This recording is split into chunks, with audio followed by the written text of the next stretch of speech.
So first of all, thank you all for attending, for being here right now. I'm joined by Michael Bork. And before I do a quick intro of him, I will intro myself. So I'm Steph. I'm the Global Director of Product Marketing at Adjust. And for those of you who don't know who Adjust is, we are a global app marketing platform.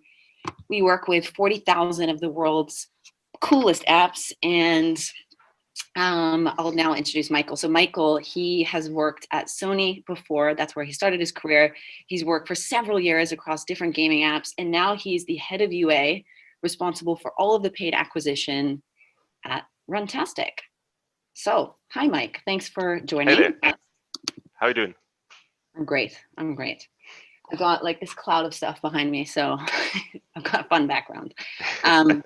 But let's kick it off. So I wanted to actually talk to you quickly before we get into all the cool stuff that you're doing right now at Runtastic, just about how things have changed. So you started off in games. Can you talk to me a little bit about the evolution of the data over the years and how you're collecting it, what you're looking at, how that's changed? Yeah, absolutely. I mean, in my very first gaming jobs, everything was still rather browser-based. So you had like way different tracking. It was still super complicated at that time to track cross-device. If you at one point had a mobile adaptation of the game, so everything was pretty much based on internal data, kind of hard to post back everything. And then at one point, also in the early times, everything was just like getting in users. So you started really heavily optimizing on or even buying on a fixed CPI and hoping the quality is good, and just looking at that point, not even really cohorted data. So you had some revenue coming in, you had some expenses. You never really could attribute, okay, is it actually that cohort you currently bought in which performs very well, or is it like long-term users? And then, over the time, the mindset changed. Also, in like UA got more important, and with several tools, it was just easier to measure the impact you actually have in your buying behavior. And then, of course, really depending, especially in gaming, it really depended so much on what kind of or what type of game is it? What do you need to track? Is it just really the early flow, which is important and the user sticks around, or in terms of multiplayer games that you just need a critical mass nevertheless? So sometimes you need to neglect high quality for like just a massive traffic amount, so users have someone to compete with. But over the years, I mean, I think everyone knows tracking got more and more important, and there are hundreds of data points, and then in the long run, it comes to what do you optimize towards. How's that shifted since being at Runtastic? Like, obviously, it's a very different user base that you're going after. Like, how does the strategy shift? And maybe this is like maybe for someone who's going from working at a gaming publisher to a completely different app vertical. I mean, one of the biggest differences for me personally was, while in gaming, overall you always optimize at one point towards kind of revenue, and there most games were still purely based on in-app purchase. So you hope that you get some whales in, you try to find the right price points, and you have this, you can basically break even rather quickly. While in a subscription-based model, it really depends. If you just have monthly subscription, it just takes quite some time to break even. With a yearly subscription, it's even trickier because you just don't know yet what does the user do in a year. So you need to keep him that long to eventually do the extension of the subscription. So that was kind of a big change for me. And you just learn. Sorry, I was going to say, are you working with like the product teams to look at these events that are happening within this subscription model, so to speak, and developing like different strategies with them, what you're seeing with like the user behavior?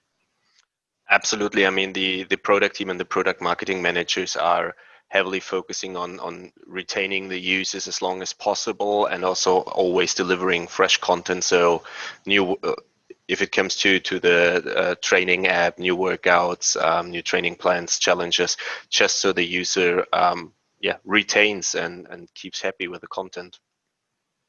Are there any certain KPIs that you measure now, like maybe today versus like when you first started? Has that had a shift?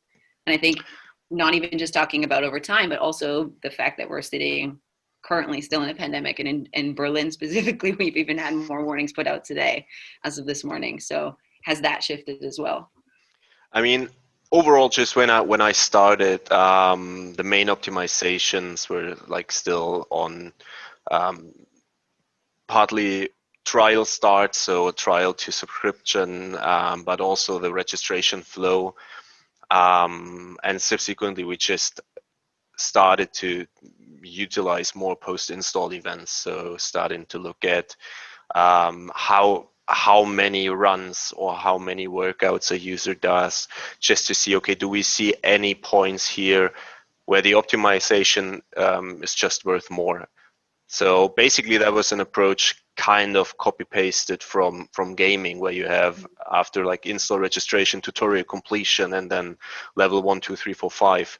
And then we just mapped this on activities based on the app. And besides that, of course, with introduction of more features like challenges, those were all things like, okay, does a user join the challenge? Yes or no? Which challenge did he join? Those are all things we started to track, and also playing around and testing all the time in terms of optimization. Do you guys have like one North Star metric? Like you mentioned number of runs or joining challenges. Is there some sort of like combination of those things where you're like, okay, this user is going to stay and they're going to be really engaged for a longer period of time? I mean, this really comes down to mainly to the activity within the first 2 weeks. So also like week 2 retention is quite valuable for us. And then it comes down to, okay, let's still always testing, and especially in the terms of acquisition, which events make most sense on the one side. So basically it's a bit of activity completions. Is it 2 activities or 3 activities? That's kind of the ballpark we play around at the moment. But there are like a lot of dependencies, because not everyone does 2 or 3 runs in a week. And then especially now in I mean, at least in parts of the world, seasonality kicks in. Just looking outside, rainy and gray. Not that I would, I'm not a runner at all, so nevertheless, how good the weather is, I wouldn't go out for a run. But I think most people, rather go when it's sunny, probably not too hot. So this also, of course, impacts a bit the retention and also the amount of activities completed within the first 1 or 2 weeks. But you also have another app that's not just about running, right? Exactly. That's Adidas Training, where it's about working out either at home or wherever you are. So from different either training plans or special workouts, partly challenges are in there, but also just you can make your customized training plan and just add single tasks, what you want to do. Do you see like the sort of opposite seasonality to that one, where it's like really nice outside, people might not be wanting to use that app, versus if it's raining inside they do? So I guess combined together, maybe there's probably some different or interesting data patterns with both apps. Absolutely. I mean, we see that. On the other hand, I also have to admit, I mean, we see it especially on the organics, that some points, especially around November, December, we see more organics coming in than in August, for example, for markets like Germany. On the paid UA side, it's also a bit of a self-fulfilling prophecy, because of course we adjust the budgets. So usually when it's winter, for example, really Germany as a market, we spend less in running than in the training app, because people are just more at home. I have a really interesting question that I've got up from someone who's attending right now. And they've asked, what are your thoughts on data overload? So is there anything that you believe where it's like too much data collected? So instead of, I guess maybe you like know your customers too well. I'm not really sure if that's what they're asking. So in case I've got that wrong, please type it again. Do you think there's downsides? Like, I guess within my field of product marketing, we talk about like data paralysis. Like you could have way too much data and you're not able to make a decision. I use this analogy of back when there was Blockbuster Video. I'd go in and it would take me like 3 hours to pick a movie. And it's the same, I think, on Netflix now, where you're just like streaming and trying to figure out what to watch. So do you find that with the data that you work with, where there's just way too much at some points? I mean, overall, I think in collecting the data, I don't think there can be too much. It more comes down to what do you look at. And you can get absolutely paranoid if you just, I don't know, you see some issue in the day 7 or week 1 retention, and then you really start digging deeper into the data. And at one point, it's just some random small events where you say, okay, this could have an impact, oh God, but then it's up to you. Is it really worth looking at this small issue or not? I think having the data in place can help, because you never know if there's something product related which is just broken, or some minor bug. But it doesn't make sense to look at all the data in detail on the user acquisition side. I think this is more, if there is a problem, it's really good to have the data, and then together with the product team look into it. But having like thousands of KPIs in your UA dashboard doesn't make a lot of sense. There's another really great question, and it actually tags on to something I wanted to ask you anyways. And it is, again, about data, obviously, but when you're building your data analytics framework, how are you able to drive meaningful and relevant marketing campaigns, I guess, based on the data that's coming through this framework in order to target users? And I guess that ties in, like, what I wanted to ask actually is, what does your current setup look like? Like, how are you collecting it? Where are you analyzing? Like, what would be the tech stack that you're working with right now? Yeah, tech stack wise is, I mean, as MMP, as attribution provider, we use Adjust. Also super happy with it, of course.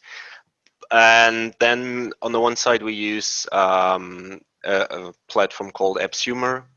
We use this basically purely for paid UA, because it helps a lot in besides taking the app data from Adjust, it also helps us to properly gather all the cost data from the networks, and just to put it in an easy to look at framework, so you can easily adjust tables, build the dashboards you need, build some smaller graphs if they are helpful. And on the other hand, we also have an internal BI tool where we enrich the data a bit with internal things, which we not necessarily need on the paid user acquisition side, but in case we want to look at something a bit more specific, we can just use there a bit more data as well. And I think that's, or at least on the UA side, that is mainly it.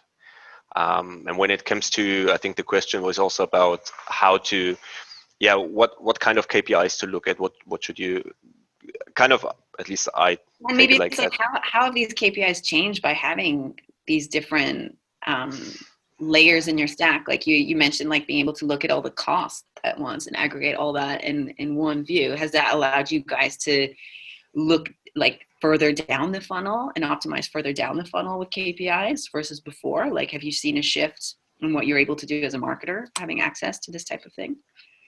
I mean, yeah, that you just have proper cost data is just super important, and at least it's not something we just have now really recently, but it has always been in a lot of companies. It's always been a bigger issue.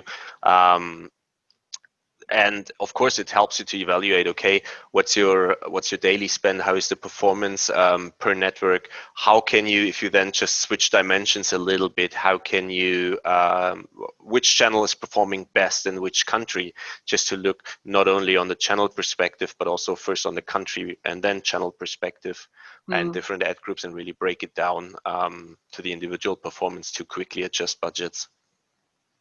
There's a question relating a little bit to this channel marketing that came through right at the start of our conversation, and it's around and I'm probably going to reword it a little bit, but it's around the communication channels. So do you see specific channels working better than others? I think we all know like the typical display networks, but do you see, for instance, like, do you use other channels? Like, they're using SMS or using email? What works best for you? Or is it just a combination of all of them? I think it really comes down, as you said, to a combination. I mean, we mainly use, of course, on the one side, we have in-app messaging, we have push notification. We have a CRM team, of course, still sending out newsletters. And then we have a social team when it comes to postings on the social channels, Facebook, Instagram, some YouTube content. And I think it's at a certain size, utilizing all of them all together just gives you, on the one side, more brand awareness outside, but also helps the overall conversion rate.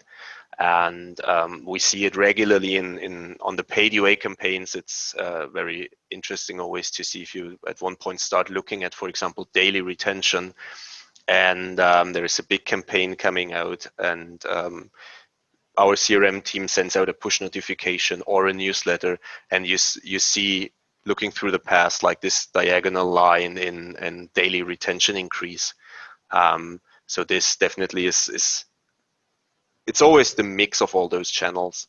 Agree. Yeah. I mean, as a consumer, I think I need to be told in a lot of different ways where to go and what to do. So I think it helps to have it on email, on SMS, on display, where I'm on like the social media networks I'm on. So. But also in a decent way. So if it's getting too much, it's of course also quite annoying.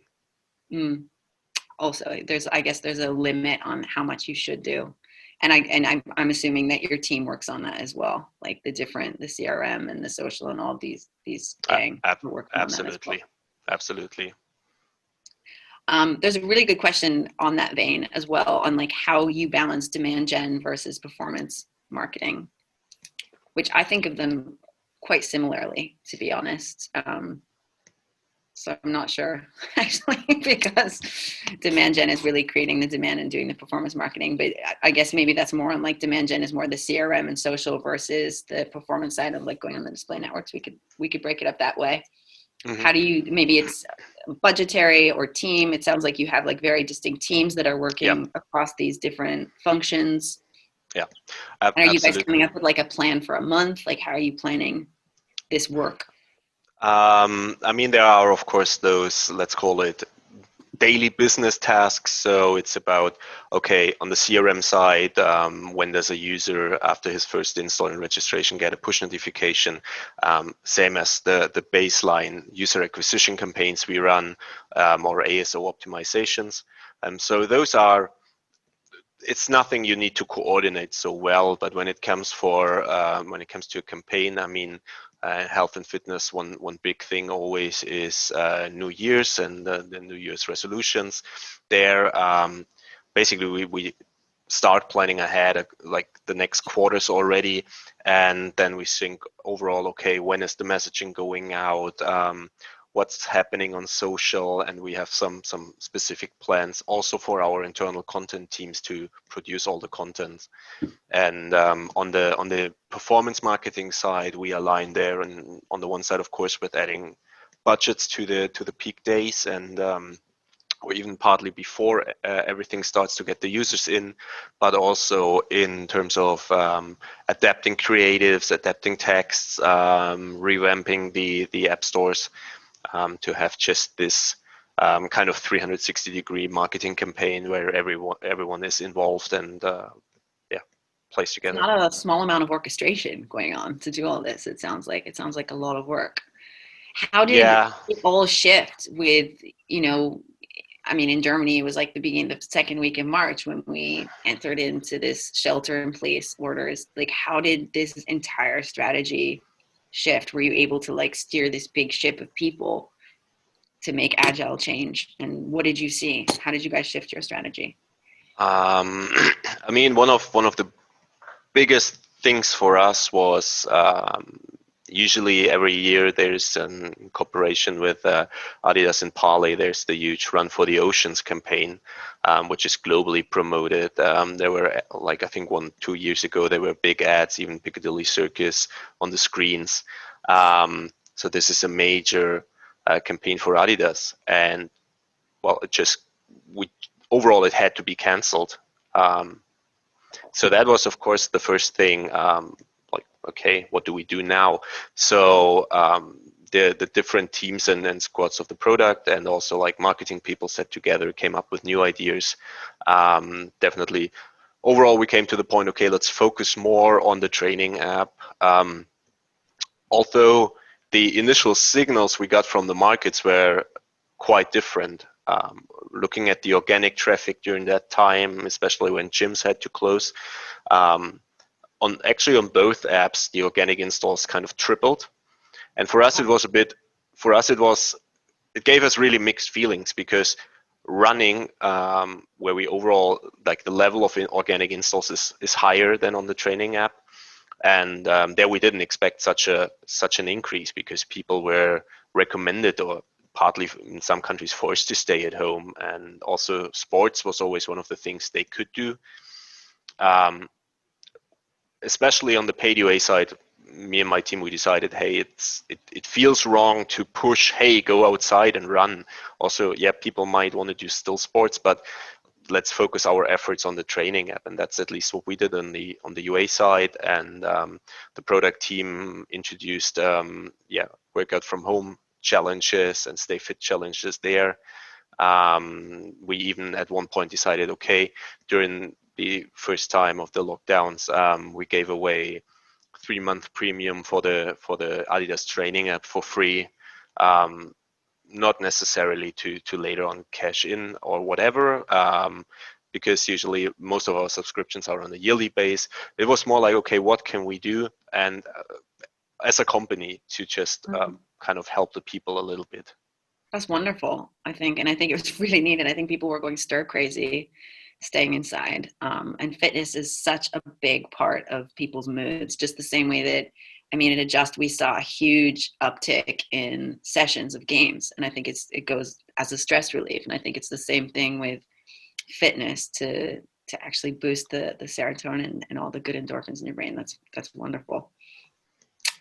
Going to another question, because there's a few here piling up.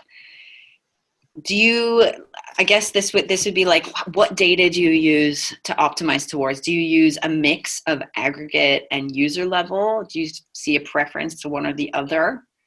Do you feel like there's shortcomings with one or the other?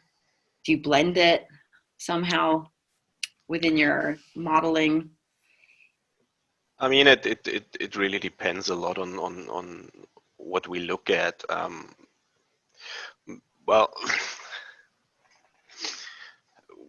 if we do not have the proper, like, cost and events in, of course, it's kind of one of the worst case scenarios for paid user acquisition. I mean, you can easily do that if you just run campaigns, let's say on Apple Search Ads, where it's more about brand protection, where you don't look so much at the high quality of the users. So it is super tricky, and user level data is important for us to really also evaluate how do certain features perform, how do campaigns perform that we shift towards those features, what do the users do there, and also then, of course, on the user level, a bit checking into, okay, how's the multi-app usage there. Yeah. So I mean, a loaded question.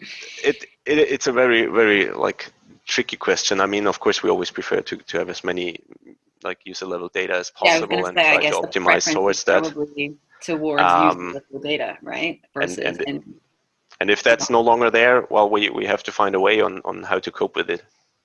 Absolutely. Is there any one, I guess, metric within user level data that's the most important, or is it just a blend of a few for you? It's definitely the blend. I would never say there's just this one metric which solves everything and gives you the best users. No. Unfortunately not. Great. How are you doing attribution modeling right now? I mean, that's I guess one of the parts of this conversation was like, how do you model attribution? Do you look at, I mean, we already kind of touched that you're looking at like more downstream metrics with attribution. Do you have multiple ways that you look at it? Or is there just one cookie cutter approach that you have, or is it channel dependent?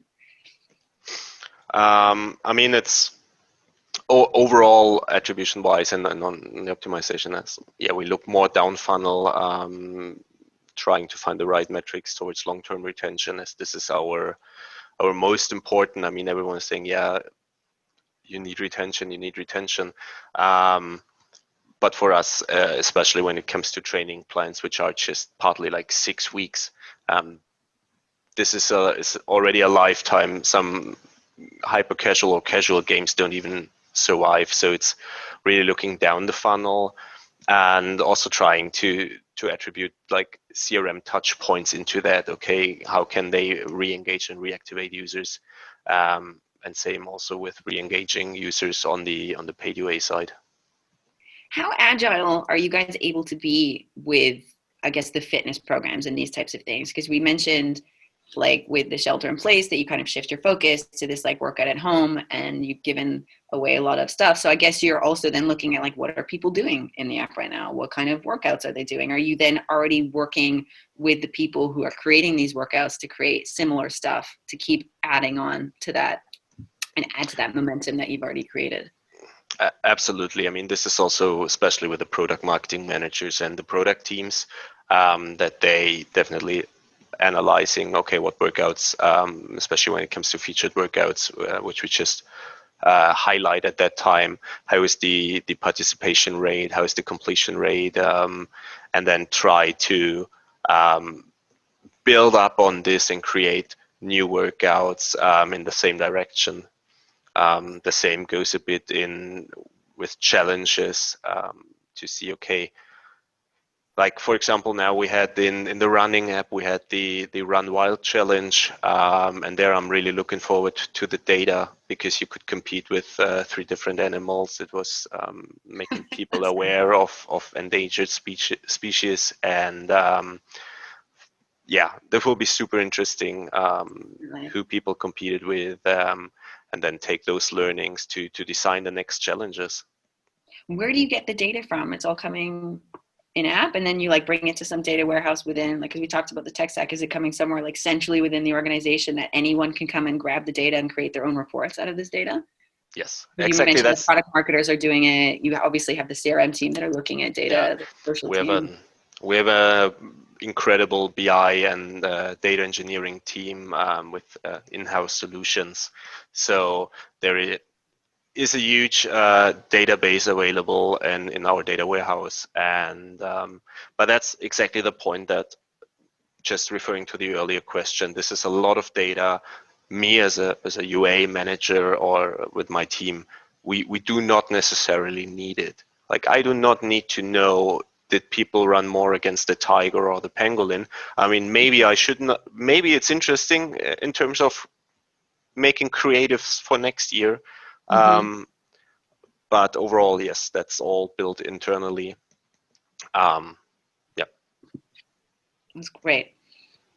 Do you have any other interesting trends that you could share, either with the pandemic or just more generally that you've seen as a subscription-based service?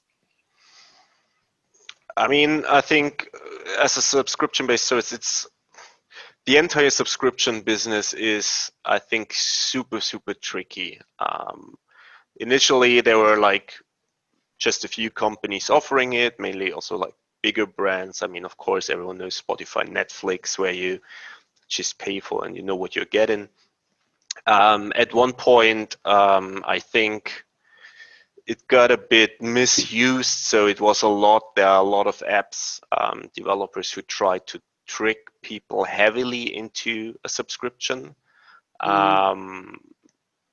And I think overall what you really need, I mean, a trial is always a nice approach, but it's also about where do you put the trial screen when you offer it, and how clear do you make it to the users that if you subscribe to this trial and do not cancel it, you will automatically end up in a 1 year, a 3 month, a month, half a year subscription. And I think you really need to find the right way of, okay, what do you offer the users for free compared to, do you put everything behind the paywall?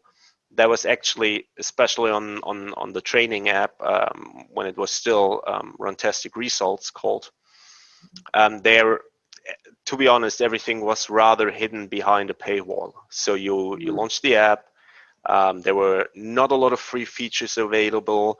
The users we had and which paid were really, really active. So the content was good, but everything was hidden behind a kind of a paywall.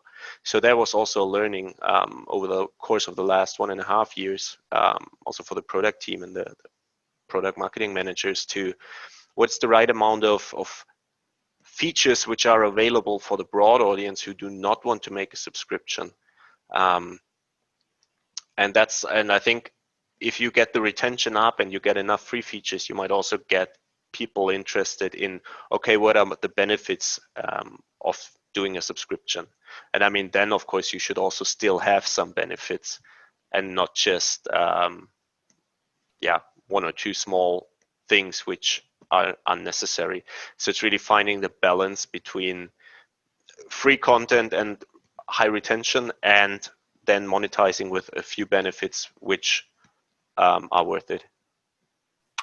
Does that also, I guess, increase the K factor? I mean, the K factor is mostly something we talk about in gaming, but I believe with something like this, you'd be telling your friends, and hopefully that's also happening as well at that stage when you've given enough content away that people are actually getting hooked on it and getting their friends involved.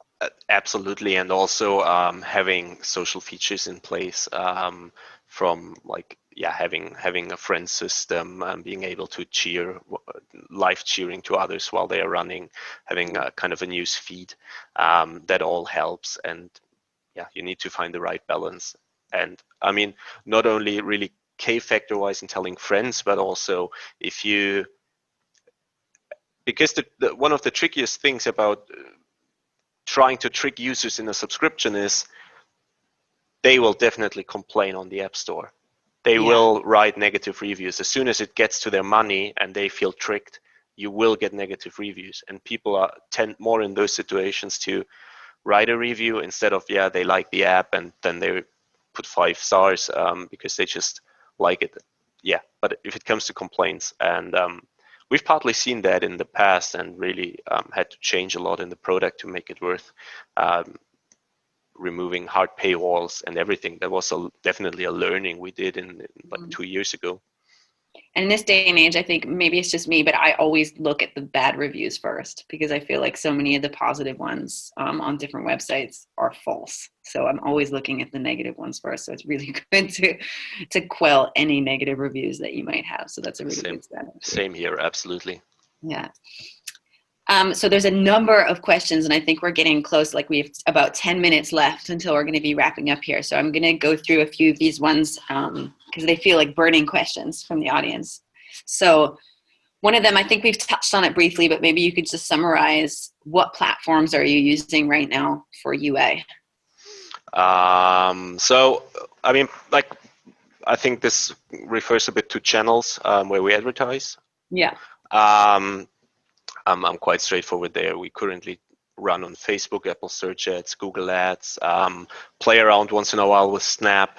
So it's the big channels. One of the reasons, to be really honest as well, was working with especially media agencies is quite often a mess in like looking at the data and haggling about fraudulent traffic, and also you have a fraud prevention in place. It's just additional work, and as long as you can spend the money on the big channels, well, why shouldn't you? So that's exactly the thing. So we run on the big channels at the moment.